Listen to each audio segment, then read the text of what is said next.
रुकिए, आगे बढ़ने से पहले एक पल के लिए सोचिए, क्या सच में इस ऑडियो बुक तक पहुंचना सिर्फ एक संयोग है या फिर ब्रह्मांड आपको कोई संदेश दे रहा है? एक ऐसा इशारा जो आपको आपके सपनों, आपके मकसद और आपकी असली पहचान की ओर बुला रहा है। अगर आप यहाँ हैं, तो संभव है कि यह वही संदेश है जिसकी आपको लंबे समय से तलाश थी। शुरू करने से पहले हमारे चैनल को सब्सक्राइब जरूर करें, ताकि ऐसी ही कहानियां जो सिर्फ सुनी नहीं जाती बल्कि महसूस की जाती हैं, आप तक लगातार पहुंचती रहें। अब कल्पना कीजिए, एक लड़का जिसके पास सब कुछ साधारण है, लेकिन उसके सपने साधारण नहीं। दूर कहीं एक खजाना उसका इंतजार कर रहा है, पर उस खजाने तक पहुंचने का रास्ता डर, अनिश्चितता और अनगिनत चुनौतियों से होकर गुजरता है। अल्केमिस्ट केवल सैंटियागो की कहानी नहीं है, यह आपकी कहानी है। यह हर उस दिल की कहानी है जिसने कभी कुछ बड़ा चाहा, लेकिन पहला कदम उठाने से डर गया। यह पुस्तक आपको सिखाती है कि डर के उस पार ही आपकी सबसे खूबसूरत जिंदगी खड़ी है। याद रखिए, जब आप पूरे दिल से किसी चीज को पाने की चाह रखते हैं, तो पूरी कायनात उसे आपसे मिलाने में लग जाती है। और शायद आज कायनात ने आपको यहाँ इसलिए पहुंचाया है ताकि आप अपने सपनों का पीछा करना शुरू कर दें।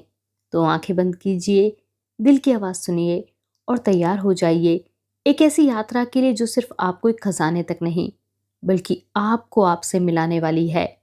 क्योंकि कुछ किताबें सिर्फ पढ़ी नहीं जाती, वे आपकी जिंदगी हमेशा के लिए बदल देती हैं। और अल्केमिस्ट उन्हीं में से एक है। अल्केमिस्ट अपने सपनों को साकार करने की एक ऐन्द्रजालिक कहानी। भाग एक। लड़के का नाम था सैंटियागो। भेड़ों के झुंड को हाँकते हाँकते शाम का झुटपुटा हो चला था। वह अभी उस सुनसान वीरान गिरजाघर तक ही पहुंचा था, जिसकी छत न जाने कब की गिर चुकी थी। हाँ, वहां एक गूलर का पेड़ जरूर था। उसने सोचा, आज की रात यहीं बिताई जाए। अहाते में लगे टूटे फूटे दरवाजे से उसने सारी भेड़ों को अंदर कर दिया। दरवाजे पर लकड़ियों की बाड़ लगा दी ताकि रात को भेड़ें बाहर न निकल सकें। वैसे आसपास भेड़ियों का डर तो न था, पर पिछली बार एक भेड़ ऐसे ही रात को बाहर निकल गई थी और अगला सारा दिन उस भेड़ को ढूंढने में चला गया था। उसने अपनी जैकेट से फर्श को साफ किया, अभी अभी पढ़कर खत्म की गई किताब का सिरहाना बनाया और लेट गया। उसने अपने आप से कहा, अब से मैं मोटी मोटी किताबें पढ़ूंगा, पढ़ने में ज्यादा वक्त भी लगेगा और तकिया भी अच्छा बनेगा। पौ फटने से पहले ही उसकी आंख खुल गई। आधी टूटी छत से वह आकाश में झिलमिलाते तारे देख सकता था। आज भी उसने वही सपना दोबारा देखा था जो उसे पिछले हफ्ते दिखाई दिया था। आज भी ठीक उसी तरह सपने के पूरा होने से पहले उसकी आंख खुल गई थी। वह उठकर बैठा। उसने पास पड़ी लाठी उठाई और उससे सोई हुई भीड़ों को जगाने लगा। मगर उसे लगा कि जैसे ही वो जागा, वैसे ही उसकी भेड़ों में भी हलचल शुरू हो गई थी। मानो कोई ऐसी रहस्यमय शक्ति थी जिसने उसके जीवन को उन भेड़ों के साथ जोड़ दिया था। पिछले 2 सालों से पानी और चारे की तलाश में वह उन भेड़ों को एक देहात से दूसरे देहात तक हाँकता रहा है। उसने सोचा, लगता है इन भेड़ों को भी मेरी आदत सी हो गई है और वे खूब अच्छी तरह समझ गई हैं कि मैं कब क्या करता हूं। इस बारे में एक पल सोचने पर उसे लगा कि शायद उसका उलट ही ठीक था, कि शायद वह ही अपनी भेड़ों की दिनचर्या का अभ्यस्त हो गया था। पर उन भेड़ों में से कुछ ऐसी भी थीं जिन्हें उठकर खड़े होने में थोड़ा वक्त लगा।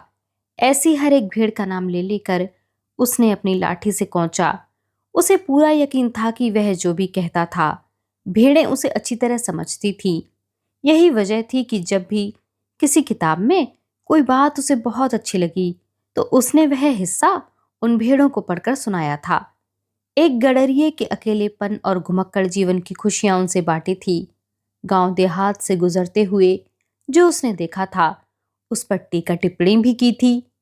मगर पिछले कुछ दिनों से वह अपनी भेड़ों से एक ही बात के बारे में बता रहा था, उस लड़की के बारे में जो गांव के व्यापारी की बेटी थी और जहां वे अगले 4 दिनों में पहुंचने वाले थे। वह अब तक उस गांव में एक ही बार गया था, वह भी पिछले साल। किसी दोस्त ने उसे बजाज की दुकान का पता बताया था। गडरिया अपनी भेड़ों को लेकर वहां पहुंच गया था। मैं भेड़ों का ऊन बेचना चाहता हूँ, उसने दुकानदार से कहा। वह व्यापारी धोखाधड़ी से बचने के लिए ऊन अपने सामने ही कतरवाता था। फिलहाल वह व्यस्त था। उसने गडरिये से दोपहर तक इंतजार करने को कहा।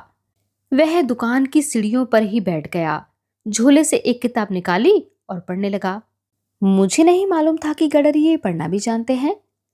पीछे से एक लड़की की आवाज आई। उसने पलटकर देखा। लड़की अंडलूसिया प्रदेश के अप्रतिम सौंदर्य की प्रतिमूर्ति थी। काले लंबे लहराते बाल और आंखों में किसी मूरिश विजेता सी चमक। वैसे मैं किताबों की बजाय अपनी भेड़ों से ज्यादा सीखता हूँ, उसने जवाब दिया। और फिर वे दोनों करीब 2 घंटों तक बात करते रहे। इस दौरान लड़की ने बताया कि वह उसी व्यापारी की बेटी है। उसने गांव के जीवन के बारे में भी बात की, जहां हर दिन एक जैसा ही था। गडरिये ने उसे अंडलूसिया प्रदेश की खूबसूरती के बारे में बताया और दूसरे शहरों के बारे में, जहां जहां वह रुका था। अब तक वह ऐसी सारी बातें अपनी भेड़ों से कर लिया करता था, मगर अब उस लड़की को वो सब बताना उसे बहुत अलग भी लगा और अच्छा भी। तुमने पढ़ना कहाँ सीखा? लड़की ने पूछा। जैसे हर कोई सीखता है, स्कूल में। अच्छा, अगर तुम्हें पढ़ना आता है तो फिर तुम केवल गडरिये ही क्यों बन गए? लड़का कुछ बुदबुदाया, जैसे वह उस सवाल का जवाब टाल रहा हो।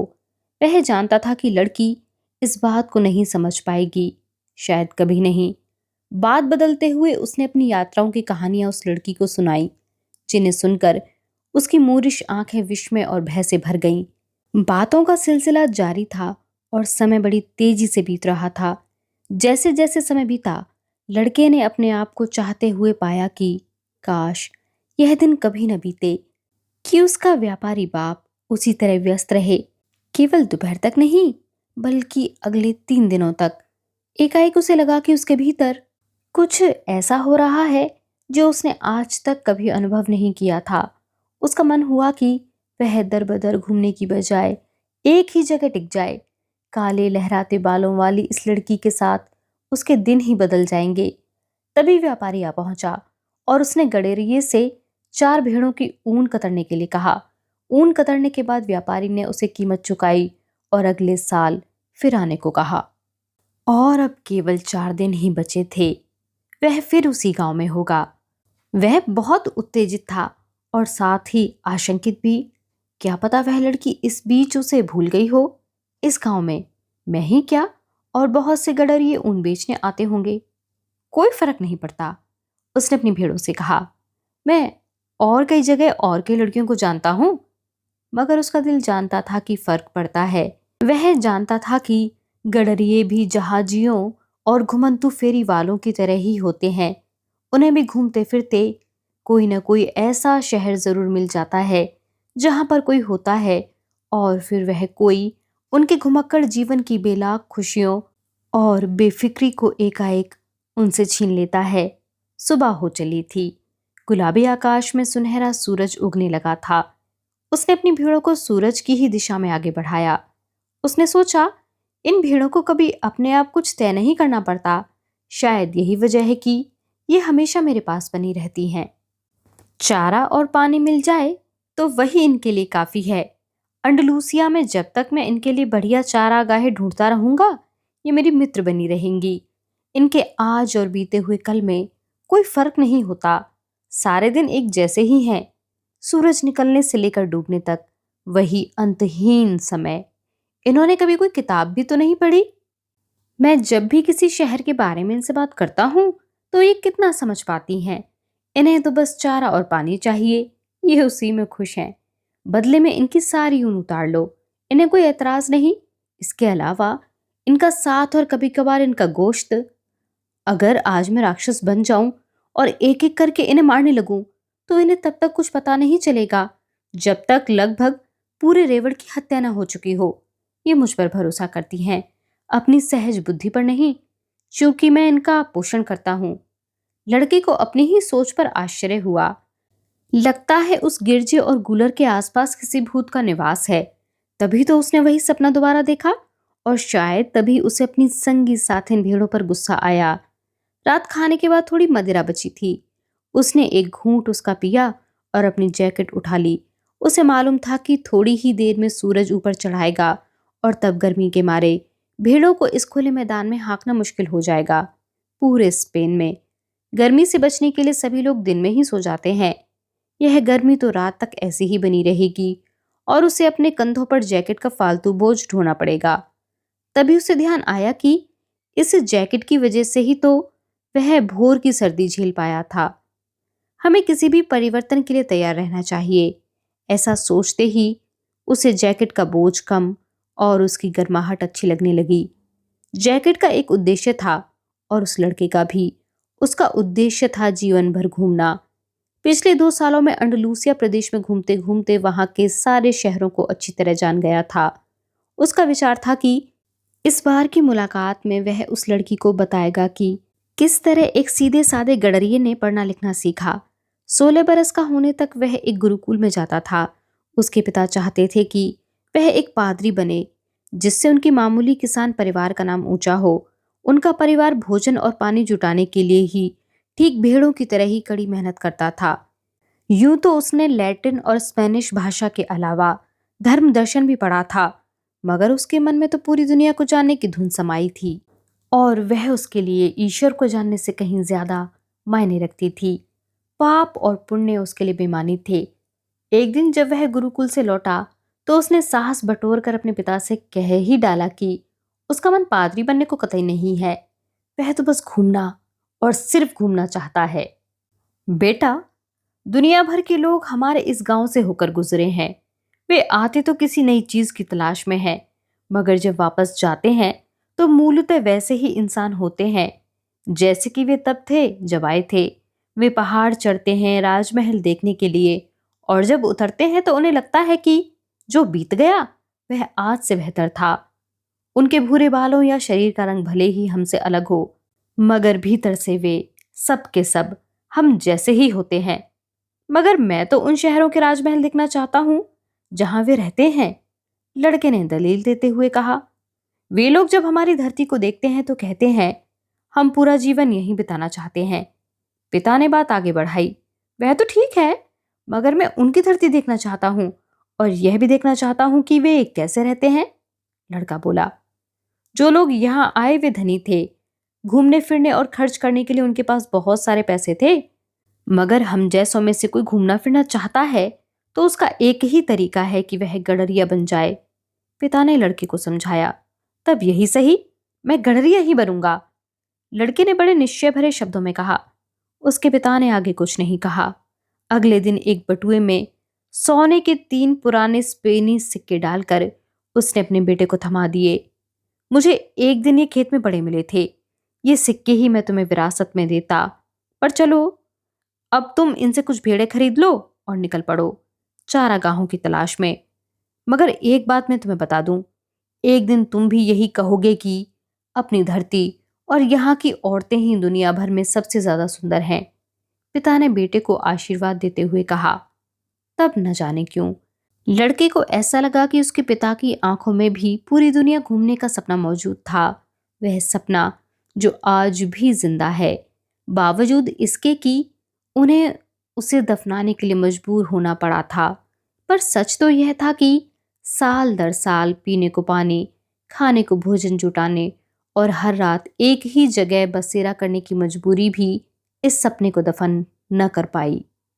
सूरज आसमान में ऊपर चढ़ने लगा था और लाल से सुनहरा हो चला था। पिता से हुई बातचीत के बारे में सोचकर उसे अच्छा लगा। उसने इतने ही दिनों में बहुत सारे महल देख लिए थे, कई सारी औरतों से भी मिल चुका था, मगर उनमें से कोई भी उस जैसी नहीं थी जिससे वह कुछ ही दिनों में मिलने वाला था। वह एक जैकेट का मालिक था। उसके पास एक किताब भी थी जिसके बदले में वह दूसरी ले सकता था, और था भेड़ों का एक रेवड़। मगर सबसे महत्वपूर्ण बात यह थी कि हर दिन वह अपने सपने को जी रहा था। अगर कभी वह अंडलूसिया के मैदानों से ऊब गया तो भेड़ें बेचकर जहाजी बन जाएगा। समुद्री जीवन से उगता जाने पर वह और बहुत सारे शहरों को जान चुका होगा, बहुत सारी औरतों से मिल चुका होगा। इस तरह तब तक उसके जीवन में खुशियों के बहुत सारे दूसरे अवसर भी आ चुके होंगे।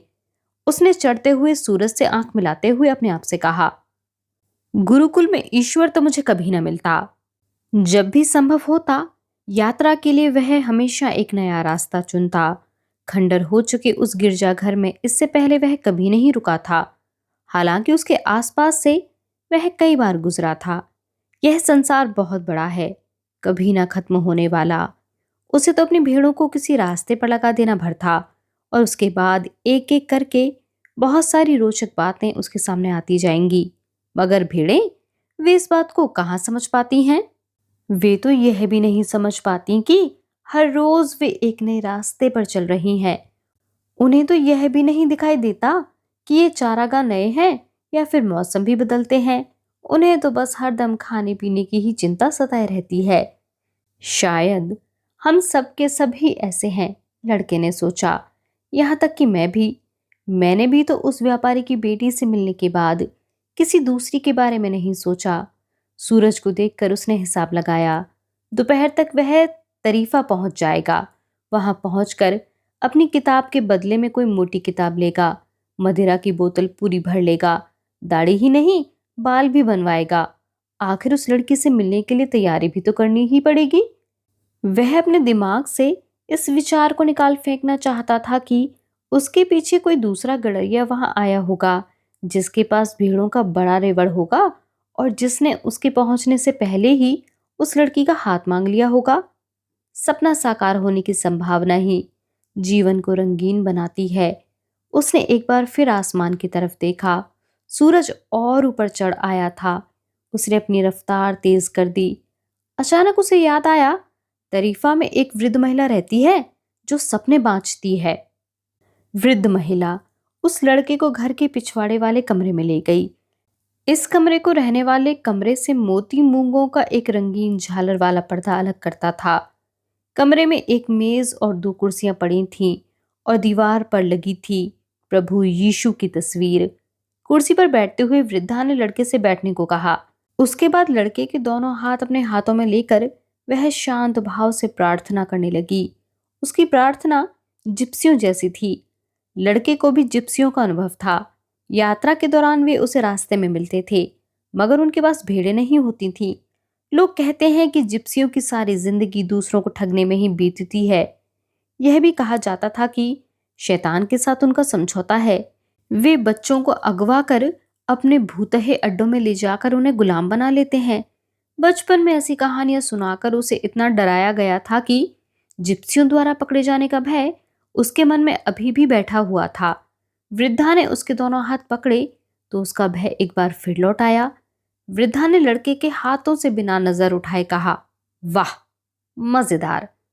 और फिर वह चुप हो गई। लड़का घबरा गया। उसके हाथ कांपने लगे। लगा कि वृद्धा ने सब भांप लिया है। लड़के ने झटके से अपने हाथ खींच लिए। मैं आपको अपना हाथ दिखाने नहीं आया था। जब वह यह कह रहा था तो उसके मन में था कि मैं यहां आया ही क्यों। बेहतर होगा कि मैं बिना कुछ पूछे पाछे इस वृद्धा को इसकी फीस देकर यहां से खिसक जाऊं। मैंने बार बार देखने वाले सपने को कुछ ज्यादा ही तूल दे दिया था। तुम यहां अपने सपने के बारे में जानने के लिए आए थे, वृद्धा ने कहा।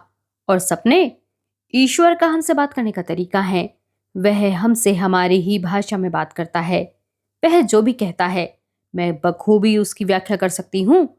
हाँ, अगर उसकी बातचीत सीधे तुम्हारी आत्मा से हो रही है तो फिर उसे केवल तुम ही समझ सकते हो।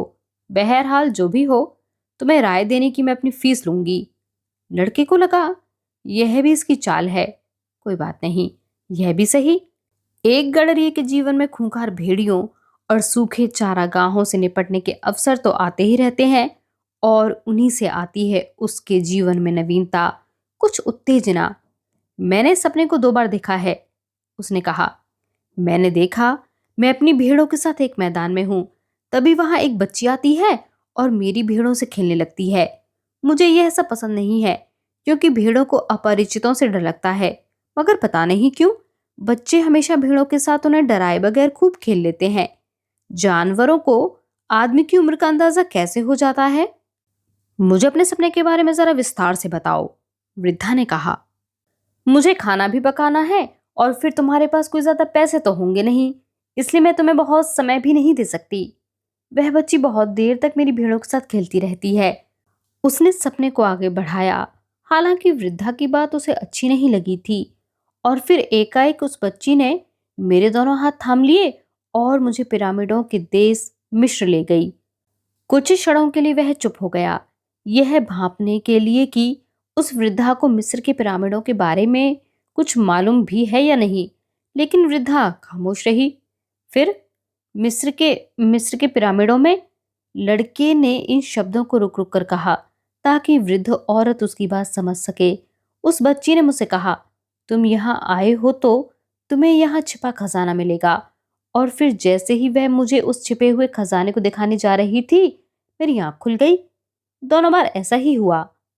वृद्धा कुछ देर तक खामोश रही। फिर उसने लड़के के दोनों हाथों को ध्यान से देखा। मैं अभी तुमसे कोई पैसे नहीं लूंगी, उसने लड़के से कहा, मगर खजाना मिल जाए तो उसका 10वां हिस्सा तुम मुझे दे देना। लड़का हंसा, खुश भी हुआ कि जो भी थोड़े बहुत पैसे उसके पास हैं वह इस छिपे खजाने वाले सपने के कारण इस वृद्धा से बच जाएंगे। इस सपने का क्या मतलब हो सकता है, यह तो बताओ।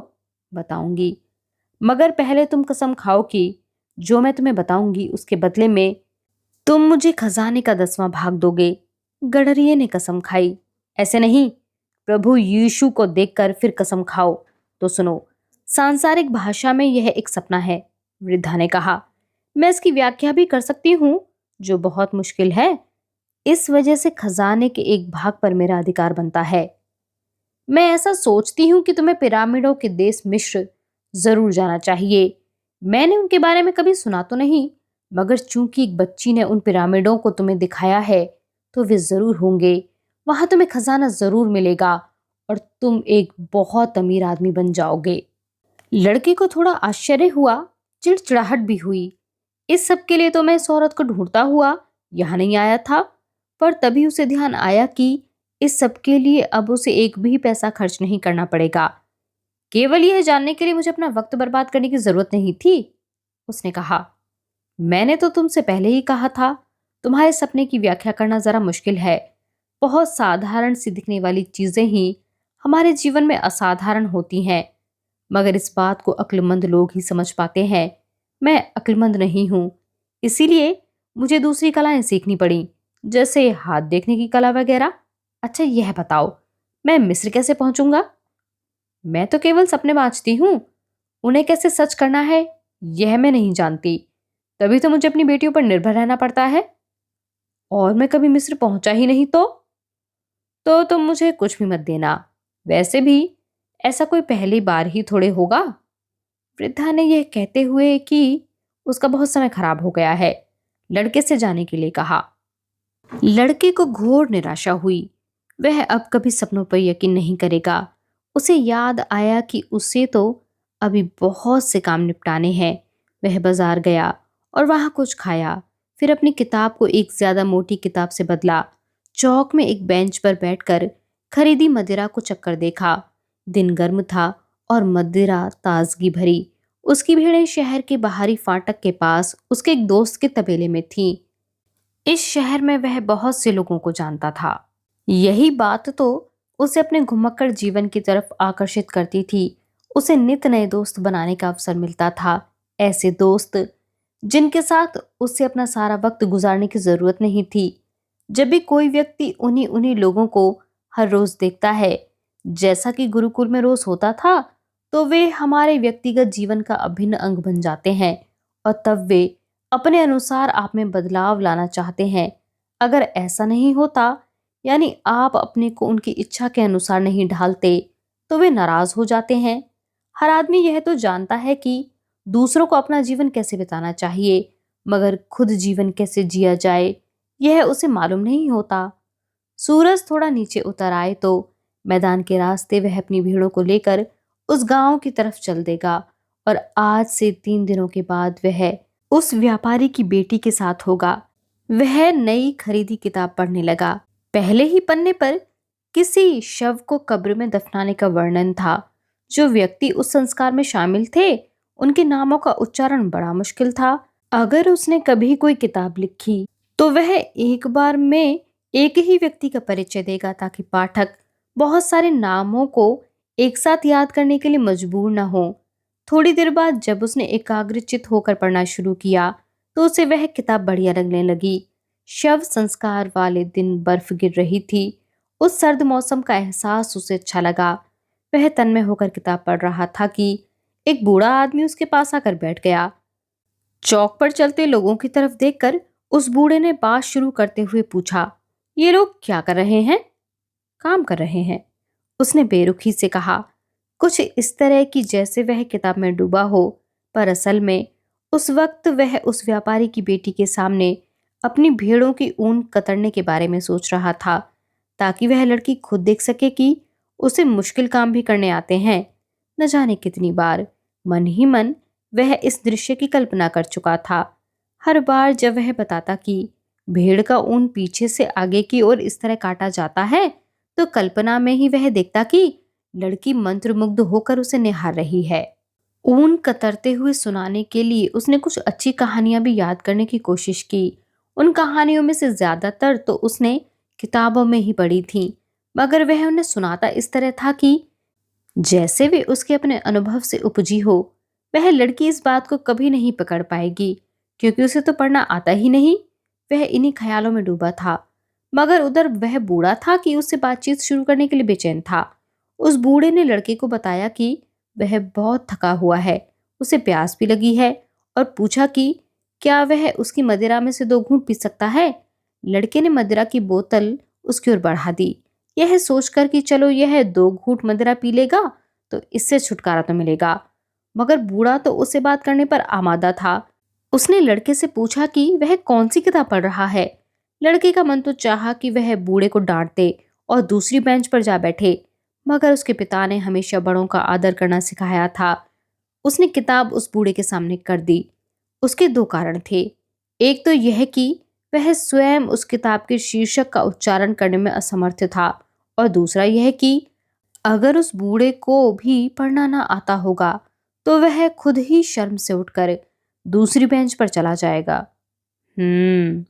कहते हुए बूढ़े ने किताब को इस तरह उल्टा पलटा जैसे वह कोई अजीबोगरीब वस्तु हो।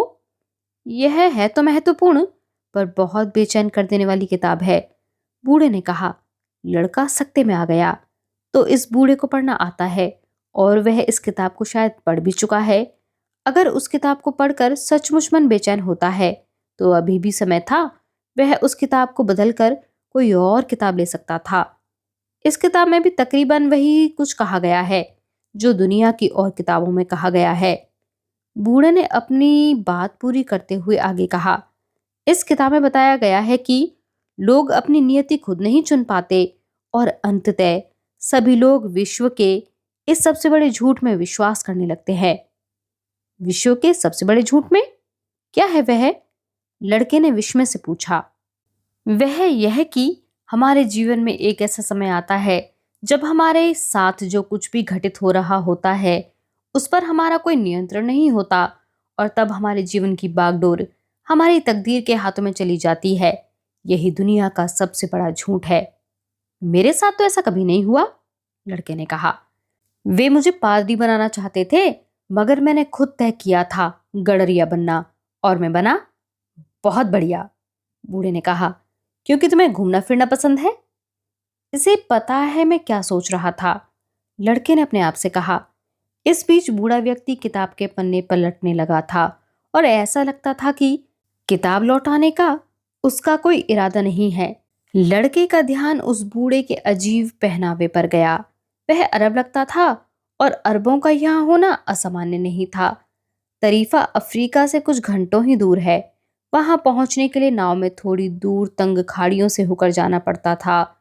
अरब अक्सर ही शहर में दिखाई दे जाते थे, खरीद फरोख्त करते, और दिन में कई कई बार कुछ अजीब सी प्रार्थना करते हुए। आप कहाँ से हैं? लड़के ने पूछा। बहुत सारी जगहों से। कोई बहुत सारी जगहों से कैसे हो सकता है? लड़के को यकीन नहीं आया। मैं गडरिया हूं, जगह जगह घुमा हूं, मगर आया तो एक ही जगह से हूं, उस मशहूर शहर से जो प्राचीन महल के पास है, जहां मैं पैदा हुआ। अगर ऐसा मानो तो कहा जा सकता है कि मैं सलेम से हूं। लड़के को मालूम नहीं था कि सलेम कहाँ है। उसने पूछा भी नहीं, इस डर से कि वह अरब उसकी अनभिज्ञता ताड़ जाएगा। उसने नजरें चौक की तरफ घुमा ली, जहां लोग आ जा रहे थे और सब के सब बहुत व्यस्त लग रहे थे। फिर भी कुछ अता पता जानने के लिए उसने पूछा, अच्छा यह तो बताइए कि सलेम है कैसा? वैसा ही जैसे पहले था। इससे तो कुछ पता नहीं चला। इतना तो तय था कि सलेम अंडलूसिया में नहीं था।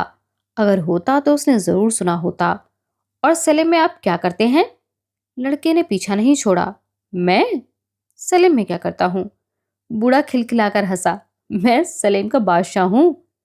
लोग बाग बड़ी अजीब बातें करते हैं, लड़के ने सोचा। कभी कभी भेड़ों के साथ रहना ज्यादा अच्छा होता है, क्योंकि वे कुछ कहती तो नहीं। उससे भी अच्छा है एकांत, अपनी किताबों के साथ। अविश्वसनीय कहानियां वे भी कहती हैं, मगर तब जब आप उन्हें सुनना पसंद करते हैं। लेकिन जब आप लोगों से बातें कर रहे हों और वे ऐसा कुछ कह देते हैं जो बहुत ही अजीब होता है, तो आपकी समझ में नहीं आता कि बातचीत कैसे जारी रखें। मेरा नाम मेल्विजेडेक है, उस बूढ़े ने खुद ही बताया। फिर उस लड़के से पूछा, तुम्हारे पास कितनी भेड़ें हैं? काफी, लड़के ने जवाब दिया। वह समझ रहा था कि वह बूढ़ा आदमी उसके बारे में कुछ और अधिक जानना चाहता है। ओ, तब तो यह एक समस्या है। मैं तुम्हारे क्या काम आ सकता हूँ अगर तुम्हारे पास काफी भेड़ें हैं? लड़के को अब गुस्सा आने लगा था। उसने तो कोई मदद नहीं मांगी थी, उल्टे उस बूढ़े ने ही उससे पीने के लिए 2 घूंट मदिरा मांगी थी और बातचीत का सिलसिला शुरू कर लिया था।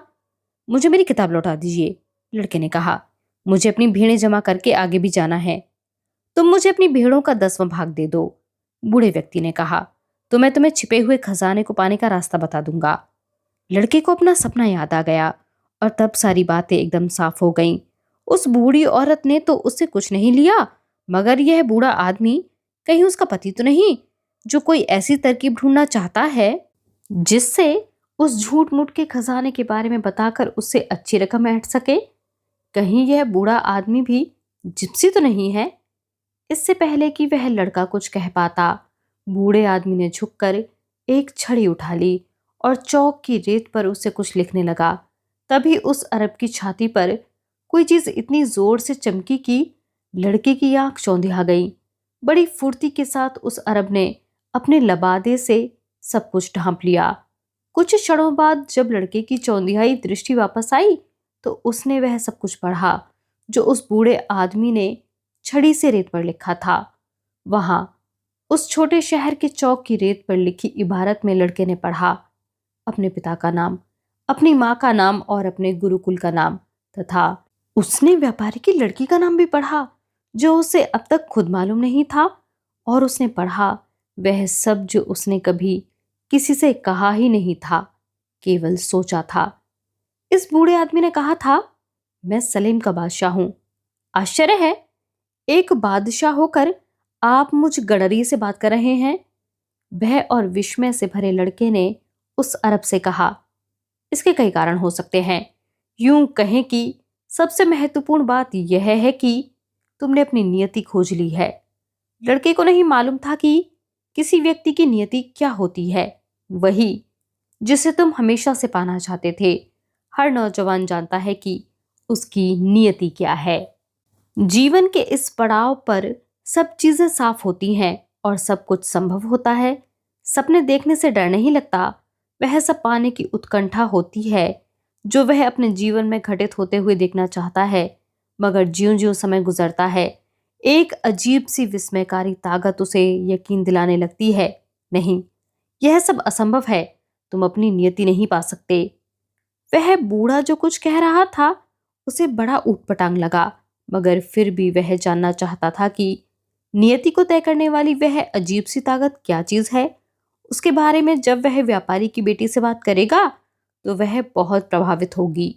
यह एक ऐसी ताकत है जो लगती तो नकारात्मक है, पर दरअसल वही आपको सुझाती है कि आप अपनी नियति तक कैसे पहुंच सकते हैं। वह आपके अंतर्मन और निश्चय को मजबूत करती है। इस पूरे ब्रह्मांड का सत्य तो एक ही है, हम जो भी हैं, जो कुछ भी करते हैं, वह तभी होता है जब हम उसे वास्तव में करना चाहते हैं, क्योंकि इच्छा का स्रोत है विश्वात्मा और यही लक्ष्य है हमारे इस जीवन का इस धरती पर, तब भी जबकि तुम सिर्फ यायावर बनना चाहते हो या किसी व्यापारी की बेटी से शादी करना चाहते हो। हाँ, और चाहे उस खजाने की खोज भी। जानते हो विश्वात्मा को किससे बल मिलता है? लोगों की खुशी, नाखुशी, ईर्ष्या और डाह, सभी से। बस अपनी नियति को पा लेना ही हमारा सबसे बड़ा धर्म है। बाकी सभी चीजें एक जैसी हैं। और जब तुम वास्तव में कोई वस्तु पाना चाहते हो तो संपूर्ण सृष्टि उसकी प्राप्ति में मदद के लिए तुम्हारे लिए षड्यंत्र रचती है। थोड़ी देर वह दोनों चुप रहे, चौक और उसमें आते जाते लोगों को देखते रहे। फिर पहल करते हुए बूढ़ा बोला, तुम भेड़ों की रखवाली क्यों करते हो? क्योंकि मुझे उनके साथ घूमना अच्छा लगता है। चौक की कोने वाली दुकान की खिड़की में एक नानबाई खड़ा दिखाई दे रहा था। उसकी तरफ इशारा करते हुए बूढ़े ने कहा, उस व्यक्ति को देख रहे हो? जब वह छोटा था तो वह भी खूब घूमना चाहता था, मगर उसने सोचा पहले एक बेकरी खरीद लूं, कुछ पैसे जोड़ लूं, उसके बाद बुढ़ापे में पूरा 1 महीना अफ्रीका जाकर रहूंगा। उसके मन में कभी यह विचार ही नहीं आया कि लोग जीवन के किसी भी दौर में अपना सपना साकार कर सकते हैं। तब तो उसे एक गडरिया बन जाना चाहिए था, लड़के ने कहा। ऐसा नहीं है कि उसके दिमाग में यह बात ना आई हो, बूढ़े ने लड़के को बताया, मगर बेकरी का व्यवसाय चरवाही से ज्यादा बेहतर है। नानबाई का अपना मकान होता है, जबकि चरवाहों को खुले आसमान के नीचे सोना पड़ता है। माँ बाप भी अपनी बेटी की शादी किसी गडरिये के बजाय किसी बेकरी वाले व्यवसायी से करना ज्यादा पसंद करते हैं। लड़के का दिल कसक कर रह गया, खासकर व्यापारी की बेटी के बारे में सोचकर। उस लड़की के शहर में भी तो कोई ऐसा नानबाई व्यवसायी होगा ही। बूढ़े ने बात बढ़ाते हुए कहा, अंततः लोगों की जो राय व्यवसाय और गडरे के लिए होती है वह ज्यादा महत्वपूर्ण बन जाती है बनिस्बत उसकी अपनी नियति से। बूढ़ा एक बार फिर किताब के पन्ने पलटने लगा और जो भी पृष्ठ सामने आया उसे रुक रुक के पढ़ने लगा। लड़के ने कुछ देर तो उसे देखा, फिर ठीक वैसे ही उसे टोका जैसे कि बूढ़े ने उसे टोका। आप मुझे ये सब क्यों बता रहे हैं? क्योंकि तुम अपनी नियति पाने की कोशिश में एक मंजिल तक आ पहुंचे हो, पर यहां पहुंचने के बाद तुम सब कुछ छोड़ देना चाहते हो। और तब, बिल्कुल तब, आप ऐसे मौके पर हमेशा इस तरह प्रकट हो जाते हैं। लड़के ने बूढ़े से चुटकी लेते हुए कहा, हमेशा इस तरह तो नहीं, मगर हाँ, किसी न किसी रूप में तो मैं आ ही जाता हूं। कभी मैं किसी समस्या का हल बनकर आता हूं और कभी एक अच्छे विचार की शक्ल में। संकट की घड़ी में कुछ घटित होना है तो मैं उसे आसान कर देता हूं। इसके अलावा मैं भी बहुत कुछ करता हूं, मगर ज्यादातर लोगों को महसूस ही नहीं होता कि मैंने उनके लिए क्या कुछ किया है। बूढ़े व्यक्ति ने आगे कहा, अभी पिछले ही हफ्ते मुझे एक खान मजदूर के सामने आना पड़ा, एक पत्थर के रूप में। वह खनिक अपना सब कुछ छोड़कर पारसमणि जैसे रत्न की खोज में निकल पड़ा था। पूरे 5 साल तक उसने एक नदी के न जाने कितने पत्थरों को खोदा, उलट पलट कर देखा, मगर उसे रत्न नहीं मिला। तब एक ऐसी घड़ी आई कि उसने पारसमणि की तलाश छोड़ देने का इरादा कर लिया। और वह घड़ी भी कैसी की, अगर वह उस वक्त सिर्फ एक पत्थर, केवल एक पत्थर और उठाकर देखता तो उसे वह बेशकीमती रत्न मिल जाता। चूंकि वह खनिक अपनी नियति के लिए अपना सब कुछ त्याग कर आया था, इसलिए मैंने उसकी मदद करनी चाहिए। एक पत्थर का रूप धारण करके लुढ़कता हुआ मैं उसके पैरों से जा टकराया। खनिक पिछले 5 साल की विफलता से क्षुब्ध था। पत्थर टकराया, उसने गुस्से में उसे उठाया और इतनी जोर से फेंका कि जिस दूसरे पत्थर से वह टकराया उसके 2 टुकड़े हो गए और उस टूटे हुए पत्थर के बीच से निकला दुनिया का सबसे खूबसूरत रत्न, पारसमणि। लोग बाग बहुत जल्दी ही अपने जीवन में यह समझ लेते हैं कि उनके होने की वजह क्या है। बूढ़े ने कड़वाहट भरे शब्दों में कहा, शायद इसीलिए उतनी ही जल्दी वे अपने हाथ खड़े कर देते हैं। अक्सर ऐसा ही होता है। लड़के ने बूढ़े को याद दिलाया कि वह किसी खजाने की बात कर रहा था। तेज बहते पानी की धार खजाने को सामने ले आती है और वह ही उसे अपने आंचल में छुपाकर अदृश्य कर देती है। बूढ़े ने जवाब दिया, अगर तुम अपने खजाने के बारे में जानना चाहते हो तो शर्त के अनुसार तुम्हें अभी भेड़ों का 10वां हिस्सा मुझे देना होगा। बजाय भेड़ों के क्या खजाने का 10वां हिस्सा नहीं चलेगा? बूढ़ा निराश होते हुए बोला, अगर तुम उस वस्तु को देने का वादा करते हो जो तुम्हारे पास अभी है ही नहीं, तो तुम उसे पाने के लिए प्रयत्न करने की इच्छा भी छोड़ सकते हो। लड़के ने बताया कि खजाने का 10वां हिस्सा देने का वादा उसने जिप्सी महिला से कर डाला था। बूढ़े ने लंबी सांस लेते हुए कहा, जिप्सी लोग ऐसा वादा लेने में बड़े चतुर होते हैं। चलो, यह भी अच्छा ही हुआ। तुम्हें पता तो चल गया कि जीवन में कुछ भी पाने के लिए उसकी कीमत चुकानी पड़ती है। यही हम जैसे रोशनी के सिपाही सिखाने की कोशिश करते हैं। बूढ़े ने लड़के को उसकी किताब लौटा दी। कल इसी समय अपने रेवड़ में से 1/10 भेड़ें मेरे पास ले आना, तब मैं तुम्हें छिपे हुए खजाने को ढूंढने का रास्ता बता दूंगा। अच्छा, नमस्कार। और वह बूढ़ा चौक के कोने में पहुंचकर गुम हो गया। लड़के ने एक बार फिर से किताब को पढ़ना शुरू किया, मगर उसका ध्यान कहीं और था। उसका मन बेचैन और परेशान था, क्योंकि कहीं भीतर वह जानता था कि बूढ़ा सही था। वह उठा और चौक के कोने की दुकान से एक पाव रोटी ले आया। उसके मन में आया कि बूढ़े ने जो उस बेकरी वाले के बारे में कहा था वह उसे बता दे।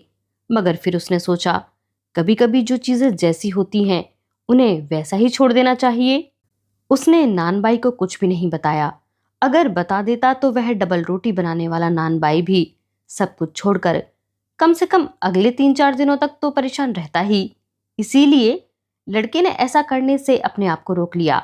हालांकि नानबाई अपनी रोजमर्रा की जिंदगी का आदी हो चुका था। वैसे वह नानबाई को परेशानी में डालना भी नहीं चाहता था। फिर वह उठा और शहर में यूं ही घूमने लगा और उसने अपने आप को शहर के फाटक के पास खड़ा पाया। वहां एक छोटी सी इमारत थी जिसमें एक खिड़की थी जहां से लोग अफ्रीका जाने के लिए टिकट खरीद रहे थे। उसे मालूम था मिस्र अफ्रीका में है। क्या मैं आपकी मदद कर सकता हूँ? जी बताइए, कहाँ का? खिड़की के पीछे से टिकट वाले ने पूछा। शायद कल बताऊंगा, कहता हुआ वह खिड़की से पीछे हट गया। अगर वह अपनी एक ही भेड़ बेच दे तो खाड़ी के उस किनारे पहुंच जाएगा। वह यह सोचकर ही डर गया। एक और सनकी। टिकट वाले ने अपने साथी से कहा, किराए के लिए उसके पास पूरे पैसे भी नहीं हैं। टिकट खिड़की के पास खड़े खड़े उसे अपनी भेड़ें याद आईं और उसने निश्चय कर लिया कि वो गडरिया ही बना रहेगा। पिछले 2 सालों में इस क्षेत्र में उसने बहुत कुछ सीख लिया था, जैसे कि भेड़ों का ऊन कैसे उतारा जाता है, गर्भवती भेड़ की देखरेख कैसे की जाती है और भेड़ों को भेड़ियों से बचाकर कैसे रखा जाता है। अंडलूसिया प्रदेश के सारे चारागाहों के बारे में वह बहुत अच्छी तरह से जान गया था। उसे यह भी मालूम चल गया था कि उसकी एक भेड़ की क्या उचित कीमत है। उसने तय किया कि वह अपने दोस्त के तबेले पर जाने के लिए सबसे लंबे रास्ते से जाएगा। जब वह शहर की चारदीवारी के पास से गुजरा तो थोड़ा रुक गया। वह एक ऊंचे पत्थर पर चढ़ गया जो दीवार की ऊंचाई के बराबर था। वहां से दूर बसे अफ्रीका को वह अच्छी तरह दिख सकता था। किसी ने उसे कभी बताया था कि मूर लोगों ने वहीं से आकर पूरे स्पेन पर कब्जा कर लिया था। इस ऊंचे पत्थर पर बैठकर वह पूरे शहर को देख सकता था। उसे वह चौक भी दिखाई दे रहा था जहां बैठकर उसने बूढ़े से बात की थी। बुरा हो उस घड़ी का जब मैं उस बूढ़े से मिला। उसने सोचा, वह तो शहर के भीतर केवल इसलिए आया था कि सपने बांचने वाली उस औरत से मिल सके, लेकिन ना वह बुढ़िया और ना ही वह बूढ़ा यह जानकर खुश हुए कि वह एक गडरिया है। वे बड़े एकाकी लोग हैं जिन्हें किसी बात में रुचि नहीं थी और ना ही वे अनुभव कर सकते थे कि एक गडरिये को अपनी भेड़ों से कितना लगाव हो सकता है। उसे अपनी एक एक भेड़ के बारे में बहुत अच्छी तरह से पता था। कौन लंगड़ी है, कौन 2 महीने बाद बच्चा जनने वाली है और कौन सबसे ज्यादा सुस्त है। उसे मालूम था कि कौन सी भेड़ ऊन उतारने लायक हो गई है, किसे जुबहा करना है और किस तरह। अगर उसने भेड़ों का साथ छोड़ दिया तो वे बेचारी कहाँ जाएंगी, कितनी तकलीफ होगी उन्हें। हवा के झोंके तेज हो चले थे। उसे पुरवाई के बारे में मालूम था। इसी पुरवाई हवा के सहारे तो आक्रामक मूर भूमध्य सागर के पूर्वी किनारे से यहाँ आए थे। हवा में और तेजी आ गई। उसका दिमाग बड़ी तेजी से चलने लगा। एक तरफ है खजाना और दूसरी तरफ भेड़ें, और इस सब के बीच उसे इन दोनों में से किसी एक को चुनना होगा। वह एक जो उसके पास है और दूसरा वह जो वह पाना चाहता है।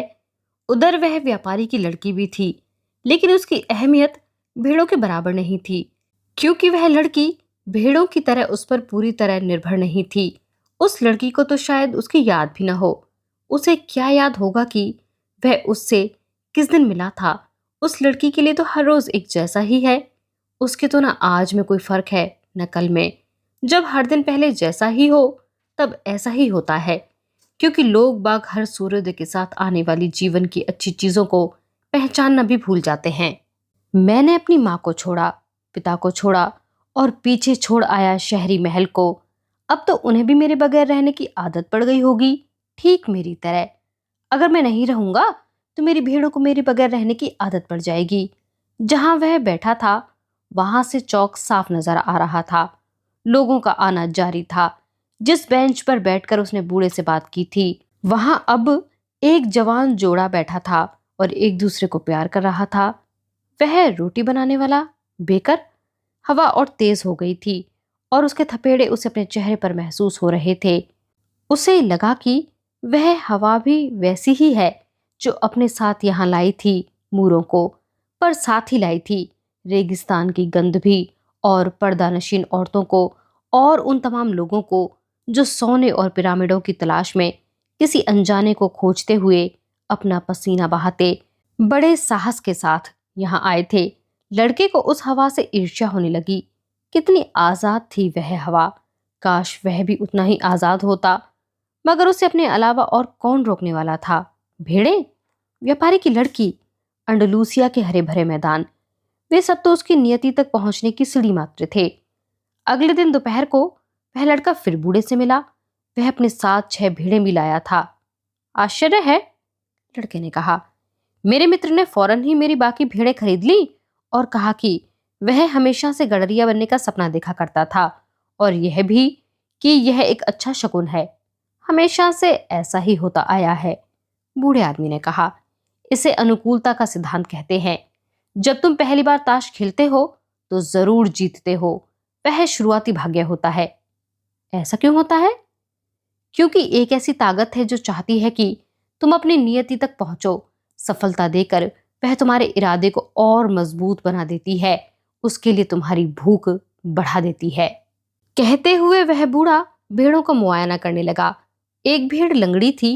लड़के ने उसे समझाते हुए कहा कि इसके लंगड़े होने से कुछ फर्क नहीं पड़ता। दरअसल मेरे सारे रेवड़ में सबसे ज्यादा होशियार भेड़ यही है और यही सबसे ज्यादा ऊन भी देती है। पर खजाना कहाँ है? अब यह तो बताओ। मिस्र के पिरामिडों के पास, लड़का चौंका। उस बूढ़ी औरत ने भी यही कहा था, मगर उसने तो लड़के से एक कौड़ी भी नहीं ली थी। तुम खजाने को पा सको, इसके लिए तुम्हें कुछ चिन्हों का अनुकरण करना होगा। ईश्वर ने हर व्यक्ति के लिए एक पथ बनाया है। तुम्हें बस उन चिन्हों को पहचानना और समझना होगा जो उसने तुम्हारे लिए छोड़े हैं। इससे पहले कि लड़का कुछ जवाब देता, एक तितली उन दोनों के बीच आकर अपने पर फड़फड़ाने लगी। लड़के को अपने दादा की बात याद आ गई। वे कहा करते थे कि तितलियां एक अच्छा शगुन होती हैं, वैसे ही जैसे कि झींगुर और संभावनाएं, जैसे कि छिपकलियां और क्लोवर घास का 3 पत्तों वाला नहीं, चौपत्तिया पत्ता। बूढ़े ने जैसे लड़के के विचार पढ़ लिए हों, उसने कहा, बिल्कुल ठीक, बिल्कुल वैसे ही जैसे तुम्हारे दादा ने कहा था। यह एक अच्छा शगुन है। बूढ़े ने अपना लबादा खोला तो लड़का भौचक्का रह गया।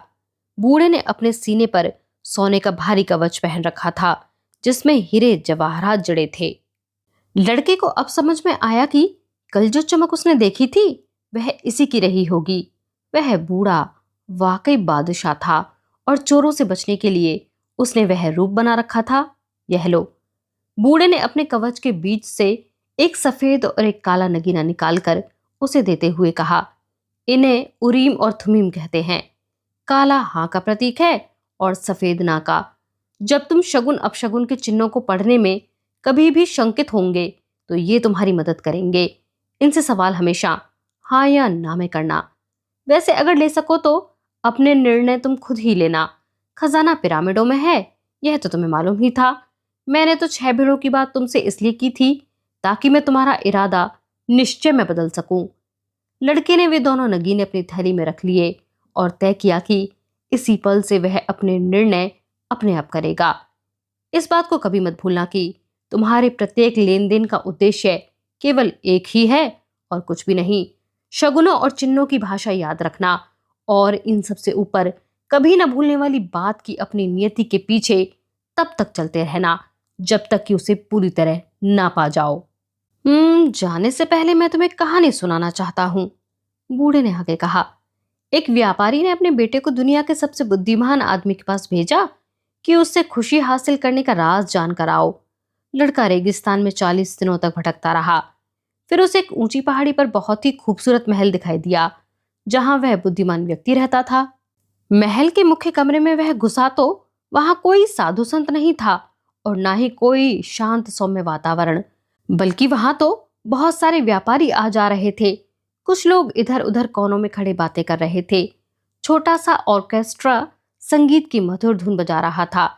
बीच में पड़ी मेज पर दुनिया के उस देश का बेहतरीन और लजीज खाना सजा हुआ था। वह बुद्धिमान व्यक्ति एक एक कर हर व्यक्ति से बात कर रहा था। उस लड़के की बारी आते आते 2 घंटे लग गए। बुद्धिमान व्यक्ति ने बड़े ध्यान से उस लड़के की बात सुनी, उसके आने का कारण जाना। फिर उसने कहा कि अभी तो उसके पास समय नहीं है। अगर वह खुशियां पाने का राज जानना ही चाहता है तो 2 घंटे बाद उसके पास आए, तब तक वह चाहे तो महल में घूम फिर सकता है। फिर उसने कहा, इस बीच में चाहता हूं कि तुम एक काम करो।